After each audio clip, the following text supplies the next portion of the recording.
Hello student, तो यह है अध्याय 3 भूमंडलीकृत विश्व का बनना। इससे पहले यूरोप और भारत दोनों में राष्ट्रवाद के महत्वपूर्ण प्रश्न हमने देख लिए। इसके महत्वपूर्ण प्रश्न शुरू करते हैं।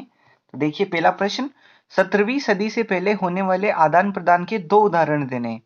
17वीं सदी से जो होते थे, से पहले जो होते थे, एक उदाहरण एशिया से और एक उदाहरण अमेरिका महाद्वीपों के बारे में चुनना था। तो देखिए, अमेरिका से जो उदाहरण है, तो अमेरिका में प्रचुर मात्रा में फसलें, खनिज और कीमती धातुएं जैसे सोने और चांदी थे। यूरोपीय लोगों ने सोने और चांदी के समृद्ध संसाधनों का उपयोग करके अपनी संपत्ति को क्या किया था? इंक्रीज किया था, बढ़ाया था। एशिया से उदाहरण देखते हैं। चीन ने वस्त्र, वस्तुओं और मसालों के बदले में भारत और दक्षिण पूर्व एशिया में मिट्टी के बर्तन और रेशम का क्या किया था? निर्यात किया था। देखिए, ये दो उदाहरण बताने थे, एक अमेरिका से और एक एशिया से। तो अमेरिका ने क्या किया था? कीमती धातुएं, और एशिया से क्या लिया गया था? वस्त्र और मसाले, दालें और इस प्रकार के सामान। नेक्स्ट क्वेश्चन देखिए, बताएं, दूसरा क्वेश्चन, बताएं कि पूर्व आधुनिक विश्व में बीमारियों के वैश्विक प्रसार ने अमेरिकी भूभागों के औपनिवेशीकरण में किस प्रकार मदद की?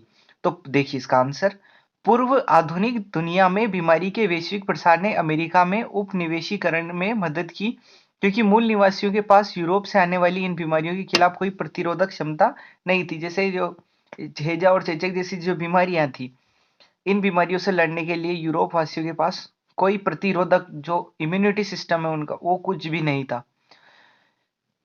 अमेरिका की खोज से पहले लाखों साल से अमेरिका का दुनिया से कोई संपर्क नहीं था। फलस्वरूप इस नए स्थान पर चेचक बहुत मारक साबित हुआ। इस बार संक्रमण शुरू होने के बाद तो यह बीमारी पूरे महाद्वीप में फैल गई। जहां यूरोपीय लोग नहीं पहुंचे थे, वहां के लोग भी इसकी चपेट में आने लगे। इसने पूरे के पूरे समुदाय को खत्म कर डाला और विजय के लिए मार्ग क्या कर दिया? प्रशस्त कर दिया। पूरे जो अमेरिका था, उस पूरे को खत्म कर डाला। अब देखिए, इसके इसमें बहुत से समुदाय ऐसे थे जिनकी तो आबादी को पूरी तरीके से नष्ट कर दिया गया था। किसके द्वारा? चेचक के द्वारा। अब देखिए, कुछ टिप्पणियां लिखनी है। कॉर्न लॉ के समाप्त होने के बारे में ब्रिटिश सरकार का फैसला, इसके बारे में बताना है हमें कि ब्रिटिश सरकार ने क्या फैसला लिया था। तो ब्रिटिश सरकार द्वारा कॉर्न लॉ को समाप्त किए जाने के फैसले के बाद बहुत कम कीमत पर खाद्य पदार्थों का आयात किया जाने लगा। आयातित खाद्य पदार्थों की लागत ब्रिटेन में पैदा होने वाले खाद्य पदार्थों से क्या थी? कम। जिनका आयात किया जा रहा था, उनकी कीमत क्या थी? कम। फलस्वरूप ब्रिटिश किसानों की हालत बिगड़ने लगी, क्योंकि वे आयातित माल की कीमत का मुकाबला नहीं कर सकते थे। इसके बाद देखिए, विशाल भूभागों पर खेती बंद हो गई। हजारों लोग बेरोजगार हो गए। गांवों से उजड़कर वे या तो शहरों में या दूसरे देशों में जाने लगे। परोक्ष रूप से इसने वैश्विक कृषि, तेजी से शहरीकरण और औद्योगिक विकास का क्या कर दिया? मार्ग प्रशस्त किया। अब अगला देखते हैं, अफ्रीका में रिंडरपेस्ट का आना। देखिए, ये महत्वपूर्ण प्रश्न है, रिंडरपेस्ट। तो देखते हैं, रिंडरपेस्ट के अफ्रीका में आने से लोगों की आजीविका और स्थानीय अर्थव्यवस्था पर एक भयावह प्रभाव पड़ा। रिंडरपेस्ट ने अपने रास्ते में आने वाले 90% मवेशियों को मौत की नींद सुला दिया था। ये एक बीमारी थी जिसने अफ्रीकियों के रोजी रोटी के साधन ही खत्म कर दिए। वहां के बागान मालिकों, खान मालिकों और औपनिवेशिक सरकारों ने बचे बचे कुचे पशु संसाधनों पर कब्जे से यूरोपीय औपनिवेशिकारों को पूरे अफ्रीका को जीतने व गुलाम बना लेने का बेहतरीन मौका दे दिया था। नेक्स्ट, विश्व युद्ध के कारण यूरोप में कामकाजी उम्र के पुरुषों की क्या मौत हो रही थी? तो इसके ऊपर टिप्पणी लिखनी है। तो विश्व युद्ध के कारण यूरोप में कामकाजी कामकाजी जो काम करने वाले जो लोग थे, उम्र के पुरुषों की मौत के कारण यूरोप में कामकाज के लायक लोगों की संख्या बहुत कम रह गई। मर्द मोर्चे पर जाने लगे तो उन कामों को संभालने के लिए औरतों को बाहर आना पड़ा, तथा जिन्हें अब तक केवल मर्दों का ही काम माना जाता था, उनको कौन करने लगी? औरतें करने लगी। भारतीय अर्थव्यवस्था पर मंदी का प्रभाव। देखिए, ये महत्वपूर्ण है ये। तो महामंदी ने भारतीय व्यापार को फौरन प्रभावित किया। 1928 से 34 के बीच देश के आयात निर्यात घटकर लगभग आधे रह गए। लगभग कब? 28 से 34। जब अंतरराष्ट्रीय बाजार में कीमतें गिरने लगी तो ये यहाँ भी कीमतें नीचे आ गई। 1928 से 34 के बीच भारत में गेहूं की कीमत 50% गिर गई थी। कितनी गिरी? 50%। शहरी निवासियों के मुकाबले किसानों और काश्तकारों को ज्यादा नुकसान हुआ। पूरे देश में काश्तकार पहले से भी ज्यादा कर्ज में डूब गए। खर्च पूरे करने के चक्कर में उनकी बचत खत्म हो चुकी थी।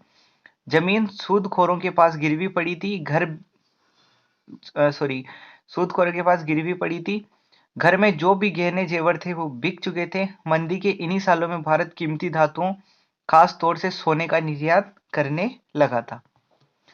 अगला नेक्स्ट इस पे देखिए, बहुराष्ट्रीय कंपनियों द्वारा अपने उत्पादन को एशियाई देशों में स्थानांतरित करने का फैसला क्यों लिया गया था?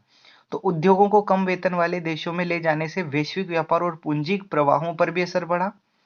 पिछले 2 दशक में भारत, चीन और ब्राजील आदि देशों की अर्थव्यवस्था में आए भारी बदलावों के कारण दुनिया का आर्थिक भूगोल पूरी तरीके से क्या हो चुका था? बदल चुका था। देखिए मैं नेक्स्ट क्वेश्चन, खाद्य उपलब्धता पर तकनीक के प्रभाव को दर्शाने के लिए इतिहास से 2 उदाहरण बताने। कितने बताने? 2। तो देखिए, तेज चलने वाली रेलगाड़ियां बनी, बोगियों का भार कम किया गया, जलपोतों का आकार बढ़ा, जिससे किसी भी उत्पाद को खेतों से दूर दूर बाजारों में कम लागत पर ज्यादा आसानी से क्या किया जा सके? पहुंचाया जा सके। और दूसरा, पानी के जहाजों में रेफ्रिजरेशन की तकनीक स्थापित कर दी गई, जिससे जल्दी खराब होने वाली चीजों को भी लंबी यात्राओं में ले जाया जा सकता था। ये 2 तकनीकें थी। अब देखिए, ब्रेटन वुड्स समझौते का क्या अर्थ है? तो ब्रेटन वुड्स समझौते पर जुलाई 1944 में अमेरिका स्थित न्यू हैम्पशायर में ब्रिटेन वुड्स में विश्व शक्तियों के बीच हस्ताक्षर किए गए थे।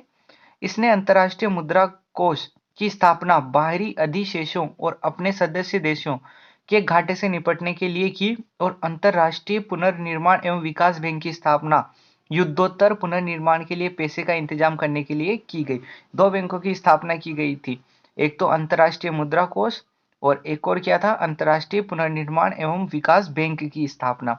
ये किसके तहत किया गया था? ब्रेटन वुड्स समझौते के तहत। नेक्स्ट देखिए, महामंदी के कारणों की व्याख्या करनी है। तो 1920 के दशक में आवास एवं निर्माण क्षेत्र में आए उछाल से अमेरिकी संपन्नता का आधार पैदा हो चुका था। अधिक निवेश और अधिक रोजगार ने अटकलों की प्रवृत्तियों को जन्म दिया, जो 1929 की महान अवसाद को जन्म दे रहा था। शेयर बाजार 1929 में नीचे गिरा, जिससे निवेशकों और जमाकर्ताओं के बीच आतंक पैदा हुआ, इसलिए उन्होंने निवेश और जमा करना बंद कर दिया।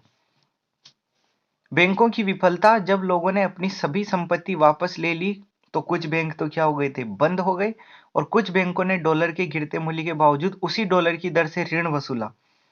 पूर्व युद्ध मूल्य पर पाउंड की मूल्य में नीति ब्रिटिश परिवर्तन से यह एक 72 हो गई। नेक्स्ट क्वेश्चन, G77 देशों से आप क्या समझते हैं? G77 को किस आधार पर ब्रिटेन वुड्स की जुड़वा संतानों की प्रतिक्रिया कहा जा सकता है? व्याख्या करनी। महत्वपूर्ण प्रश्न है, ये आने लायक प्रश्न है। तो G77 देश विकासशील देशों का एक समूह है, जिसने एक नए अंतर्राष्ट्रीय आर्थिक प्रणाली NIEO के लिए आवाज उठाई। NIEO से उनका आशय एक ऐसी व्यवस्था से था जिसमें उन्हें अपने संसाधनों पर सही मायनों में नियंत्रण मिल सके। अपने संसाधनों पर सही मायने में क्या मिल सके? नियंत्रण, जिससे उन्हें विकास के लिए अधिक सहायता मिले, कच्चे माल के सही दाम मिले और अपने तैयार मालों को विकसित देशों के बाजारों में बेचने के लिए बेहतर पहुंच मिले। ब्रेटन वुड्स जुड़वा यानी अंतर्राष्ट्रीय मुद्रा कोष और विश्व बैंक विकसित देशों द्वारा स्थापित किया गया था। इन संस्थानों में निर्णय लेने की शक्ति पश्चिमी औद्योगिक शक्तियों और संयुक्त राज्य अमेरिका के हाथों में थी।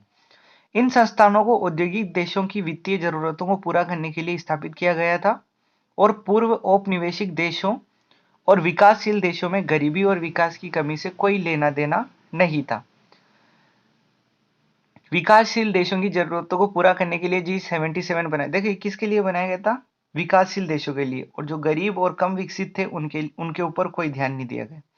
इसलिए G77 को ब्रेटन वुड्स जुड़वा की गतिविधियों के प्रति प्रतिक्रिया के रूप में कहा जा सकता है। तो देखिए इसके जो महत्वपूर्ण प्रश्न थे ये कंप्लीट हो चुके हैं, और ये हमारा लगभग हिस्ट्री वाला जो पोर्शन है ये कंप्लीट हो चुका है। इसके बाद नेक्स्ट बुक लेंगे हम सामाजिक में। इस वाले बुक में 5 चैप्टर्स थे, जिसमें से 3 चैप्टर हमने कंप्लीट कर लिए।